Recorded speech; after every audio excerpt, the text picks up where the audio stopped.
안녕하십니까. 성경 읽어주는 목사 구연모입니다. 저는 인생을 살아가면서 또 신앙생활을 하면서 더 확실하게 느끼는 것은 생각이라는 인간의 속성을 내 자신이 어떻게 다루냐 하는 것이 삶의 질을 결정한다는 것이었습니다. 잠을 잘 자야 하는데 어느 날 여러 가지 복잡한 생각으로 잠을 이루지 못하거나 잠을 자도 계속해서 꿈을 꾸는 저의 모습을 보면서 참으로 답답하다는 생각을 하게 되었습니다. 왜냐하면 내가 이 생각을 컨트롤할 수 있는 주인임에도 불구하고 생각이 나를 지배하고 있었기 때문입니다. 여러분들도 아시겠지만 생각에 대한 나의 주도권을 빼앗기게 되면 그때부터는 내 믿음이 작동되지 않습니다.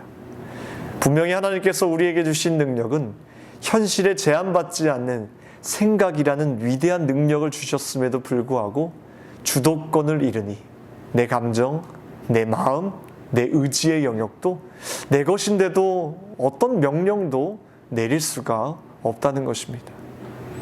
저는 이것을 깨닫게 된 순간부터는 제가 발휘할 수 있는 모든 힘을 다해서 제 생각의 주도권을 빼앗기지 않도록 노력하고 있습니다. 그리고 그 주도권을 가지고 주님의 생각으로 바꾸는 작업을 계속해서 해 나가고 있습니다.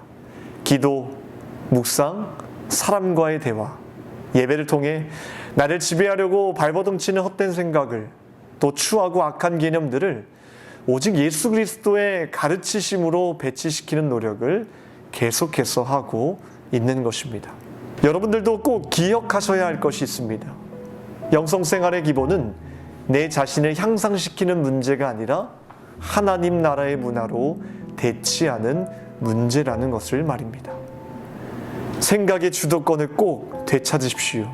그리고 주님의 말씀으로 바꾸시길 바랍니다. 오늘은 마태복음 4장에 기록된 광야에서 시험당하신 예수님에 관한 말씀을 함께 묵상해 보겠습니다. 마태복음 4장 1절로 11절까지의 말씀입니다. 제가 읽어드리겠습니다. 그때 예수께서 성령에게 이끌리어 마귀에게 시험을 받으러 광야로 가사 40일을 밤낮으로 금식하신 후에 줄이신지라. 시험하는 자가 예수께 나와서 이르되 내가 만일 하나님의 아들이거든 명하여 이 돌들로 떡덩이가 되게 하라. 예수께서 대답하여 이르시되 기록되었으되 사람이 떡으로만 살 것이 아니요 하나님의 입으로부터 나오는 모든 말씀으로 살 것이라 하였느니라 하시니, 이에 마귀가 예수를 거룩한 성으로 데려다가 성전 꼭대기에 세우고 이르되 내가 만일 하나님의 아들이거든 뛰어내리라. 기록되었을 때 그가 너를 위하여 그의 사자들을 명하시리니 그들이 손으로 너를 받들어 발이 돌에 부딪히지 않게 하리로다 하였느니라.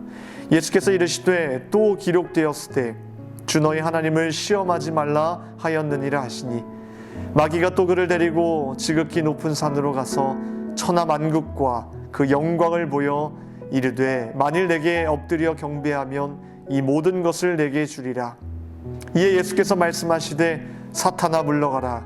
기록되었을 때 주 너의 하나님께 경배하고 다만 그를 섬기라 하였느니라. 이에 마귀는 예수를 떠나고 천사들이 나와서 수종드니라. 아멘. 제가 이 본문의 말씀을 다시 한번 읽어드릴 텐데요. 이번에도 늘 마찬가지로 여러분들이 해야 할 일은 마음에 확 와닿는 단어나 문장을 찾으시고 그것이 왜 내 마음에 와닿는지를 스스로 생각해 보시길 바랍니다. 그 다음에 하나님께 이렇게 여쭤보십시오. 하나님, 이것이 오늘 저의 삶과 어떻게 연결됩니까? 제가 알아야 하거나 되어야 하거나 해야 할 것은 무엇입니까? 다시 읽어드리겠습니다. 그때 예수께서 성령에게 이끌리어 마귀에게 시험을 받으러 광야로 가사 40일을 밤낮으로 금식하신 후에 줄이신지라. 시험하는 자가 예수께 나와서 이르되 내가 만일 하나님의 아들이거든 명하여 이 돌들로 떡덩이가 되게 하라. 예수께서 대답하여 이르시되 기록되었으되 사람이 떡으로만 살 것이 아니요 하나님의 입으로부터 나오는 모든 말씀으로 살 것이라 하였느니라 하시니, 이에 마귀가 예수를 거룩한 성으로 데려다가 성전 꼭대기에 세우고 이르되 내가 만일 하나님의 아들이거든 뛰어내리라. 기록되었을 때 그가 너를 위하여 그의 사자들을 명하시리니 그들이 손으로 너를 받들어 발이 돌에 부딪히지 않게 하리로다 하였느니라.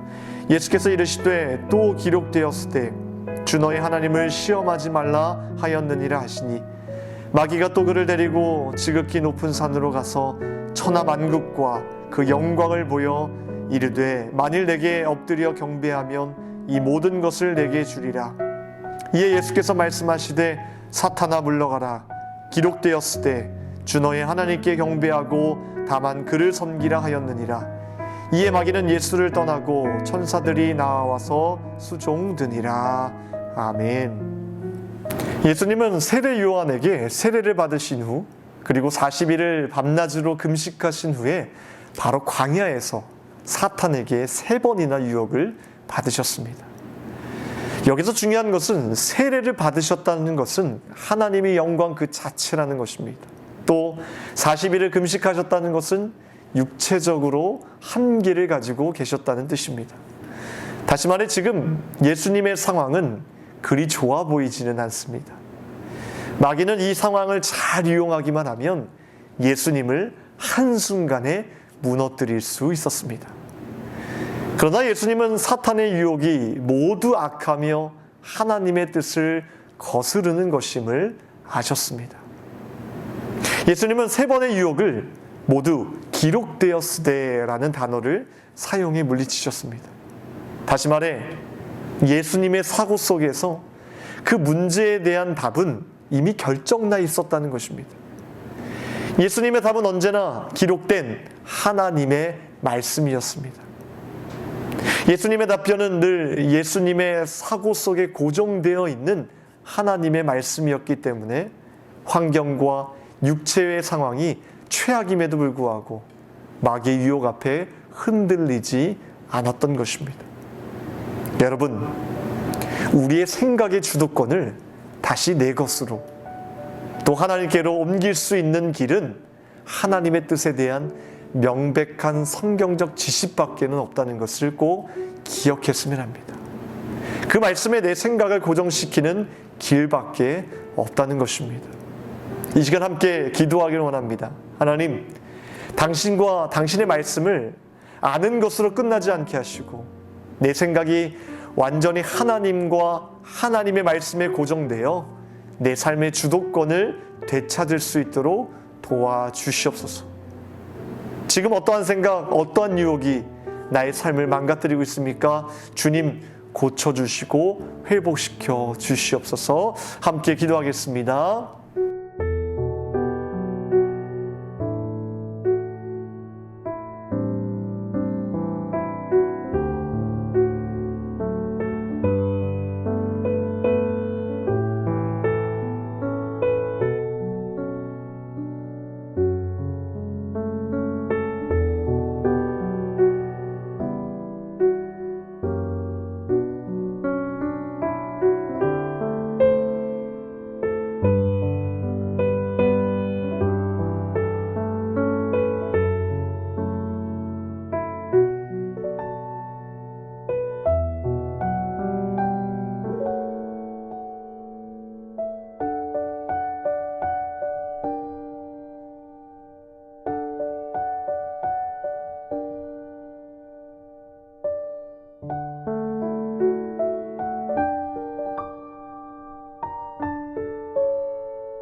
여러분, 생각의 변화는 우리의 마음과 의지를 바꿀 만한 힘이 있습니다.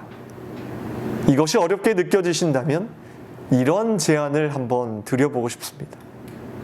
예수님의 이미지를 떠올려 보십시오. 이 방법은 사실 예수님께서 사용하신 방법입니다. 예수님은 자신을 정확하게 드러내시고 예수라는 분이 어떤 사람인지, 어떤 일을 했는지를 정확하게 우리들에게 전달하기 위해 한 이미지를 신중히 고르셨는데 그것이 바로 십자가라는 것입니다. 예수님의 가르침과 그분이 보여주신 십자가의 사랑으로 우리의 생각을 채워놓는다면 우리는 언제든 마음과 의지를 바꿔놓을 수 있을 것입니다. 여러분, 오늘도 몇 번의 예배를 드리셨습니까? 몇 편의 설교를 들으셨습니까? 그것이 중요한 것이 아닙니다. 그 말씀이 여러분들의 생각을 바꿔놓지 않았다면 우리에게는 아무런 변화가, 의미가 없을 것입니다.